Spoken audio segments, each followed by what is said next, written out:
All right, guys, it's been a really long time since I've had a video, and uh, I just want to do this really quick one here on something. I haven't been shooting much. G is playing softball, and that kid's an animal. So we're going all over the place doing that.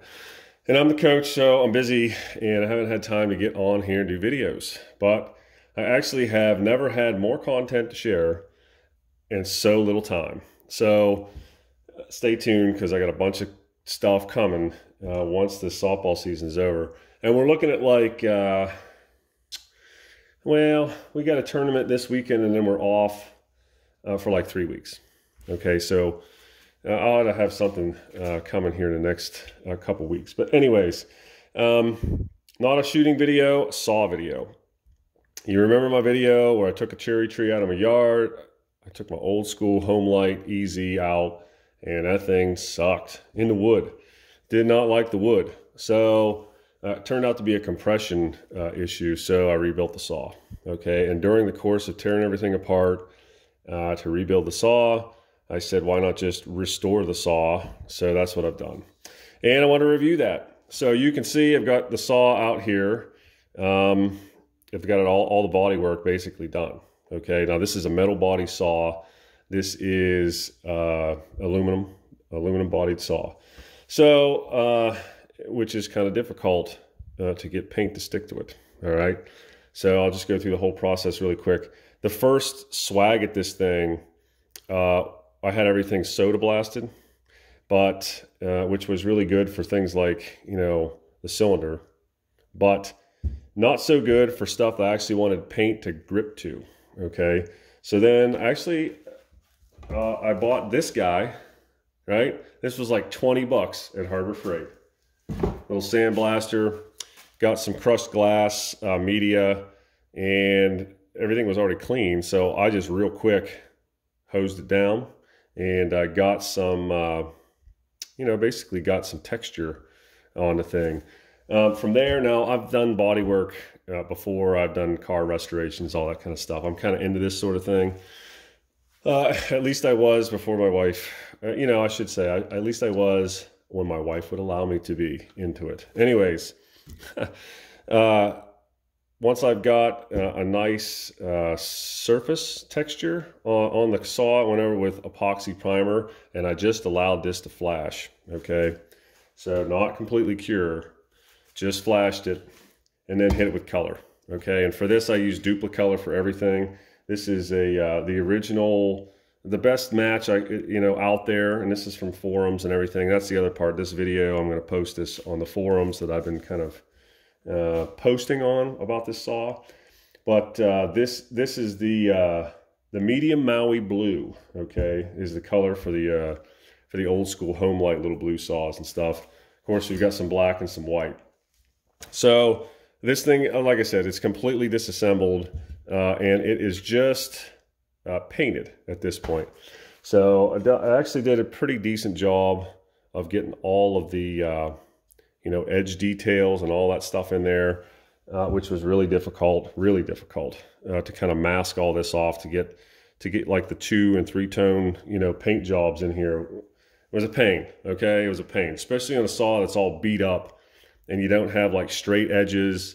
You have little dings and peens and everything like that the paint wants to slip under the tape on, all this other stuff when you're trying to mask things off. But got it done.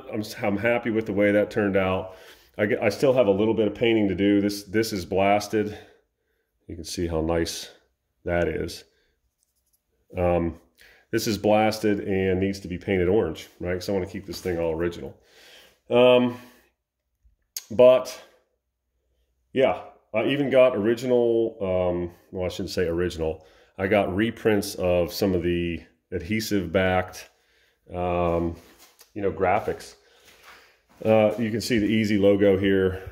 There's another one that will go on the starter recoil spring, right? Which, if you look at the other thing is too, this is all going to get clear coated and wet sanded and everything, just like an old classic car or something, right? So this surface finish isn't perfect, but that's okay because I'm going to clear over it and I'm going to make it perfect. But I also have a graphic that goes on that. But I want to get the spring back in it, get it assembled, make sure of the fit before I put that guy on there, because these things are not coming off, hopefully.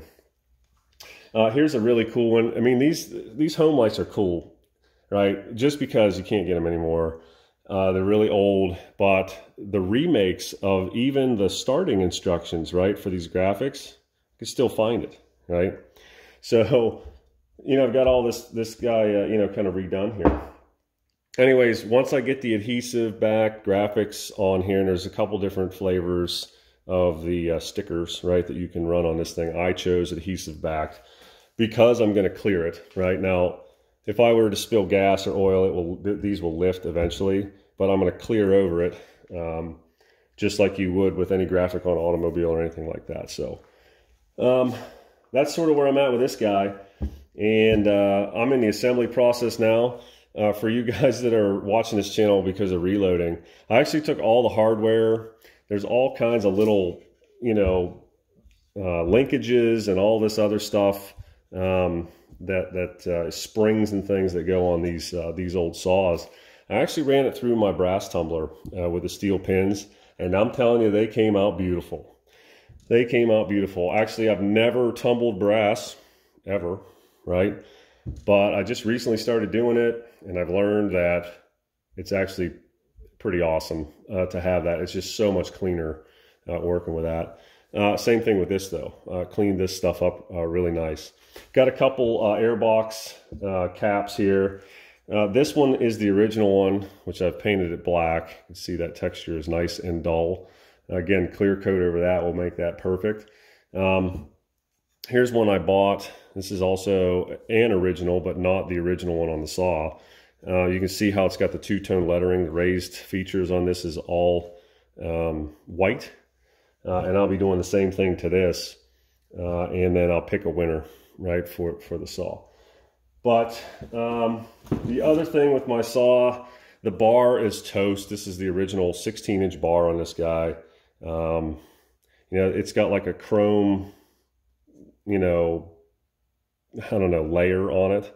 And it got all rusty and started to lift. So I tried to scrub it up with a wire wheel on my angle grinder. Didn't like that very well. And so honestly, I don't really care, because I'm gonna put an Oregon bar on it probably, and just go with all new, you know, chain and everything. Flywheel in the back. Got all these little parts. All the hardware, like I said, is all clean and from the tumbler. And I'm going to replace as much of it, if not all of it, with stainless steel hardware, because I think this saw, being on a brush crew for Elect Power Company, you know, 40, 50 years ago, has been rebuilt a couple times. So all that hardware is boogered up. So I'm just going to replace it all and get this guy running. So I just wanted to get, and this is a, you know, just a one-shot video. I'm not editing anything here, because, you know, I'm not getting, like, I'm having like, well, I use Adobe products for my video productions, and I'm having trouble with my licensing and all that crap. So I'm just one-shotting this on the phone and just going to post. So I hope you guys enjoyed it. Stay tuned. I'll probably have another video where it's like halfway through the assembly sort of thing, so you can kind of see how everything goes together, and then have a full assembly video and maybe cut some wood or something. I don't know. But that's that. With the reloading stuff, supplies are starting to come back. You know, I've got powder. I've got basically everything except primers. And I'll give you a little, if you've made it this far in the video, thanks for watching so far. I got 3 rifles coming up, new rifles, okay? And I got to do development for all of them. And I kind of wanted to talk about why I selected the rifles I selected, you know, in terms of the barrels and everything, or the calibers. So I've got all that content I want to do, plus all the shooting that goes along with that. So, and of course, I'm going to go out there and smash some groundhogs with G. So we'll get all that on film too. And we'll have a good fun summer here. And I want to keep the channel, you know, fresh with content here. I appreciate you guys watching this thing. So, yeah, any questions on this stuff at all, or anybody who's done this is like, hey, you really need to watch out for you know, something, yeah, tell me in the comments. I'd appreciate it. I've got all the exploded views for this. If you haven't been over to Leon's Chainsaw, I think that's the name of it. He's got a channel, Leon's Chainsaws. That place is awesome. He has all the exploded views of everything for all the Homelite saws. He's like the Homelite place to go on the internet. So I'm going off all that to assemble this thing correctly. But it's pretty straightforward. These saws are really simple. But anyways, I'm going to wrap this up because I'm yapping. All right. Thanks for watching, guys. I'll see you in the next video.